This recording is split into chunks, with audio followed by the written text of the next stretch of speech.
Star plus మహాభారతంలో అర్జున్ రోల్లో ఎవరైతే నటించారో తన అనుభవంతో ఇలా చెప్పాడు. ముస్లిం కుటుంబంలో జన్మించిన షాహిర్ షేఖ్కు అర్జున్ పాత్రలో నటించడానికి అవకాశం వచ్చింది. ఇక ఇది మొత్తం మహాభారతంలో ప్రాముఖ్యమైన భాగం. తన సొంత కుటుంబంతో యుద్ధం చేయాల్సిన సమయంలో అప్పుడే శ్రీకృష్ణ భగవంతుడి ద్వారా భగవద్గీత వినే అవకాశం. తను చెప్పాడు ఆ రోల్ కోసం మొత్తం భగవద్గీత చదివి అలాగే అర్థం చేసుకోవాల్సి వచ్చిందని.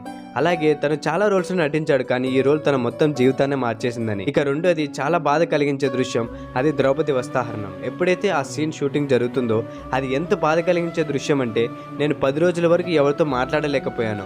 మొత్తం సెట్లో ఎప్పుడైతే ఈ షూట్ జరుగుతుందో మేమంతా ఒక రూమ్లో నిల్చిండిపోయాం. మనసు ఎంతో ఆందోళనతో ఉండిపోయింది. 10 రోజుల పైన పట్టింది దాన్ని అంగీకరించడానికి. తను ఇలా కూడా చెప్పాడు, ఆ రోజుల్లో పిల్లలు గురువులకి ఎంతో గౌరవించేవారు.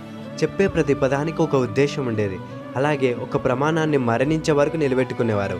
అలాగే మహాభారతంలో మీకు ఏ క్యారెక్టర్ అంటే చాలా ఇష్టం కింద కామెంట్ సెక్షన్లో కామెంట్ చేయండి. నేను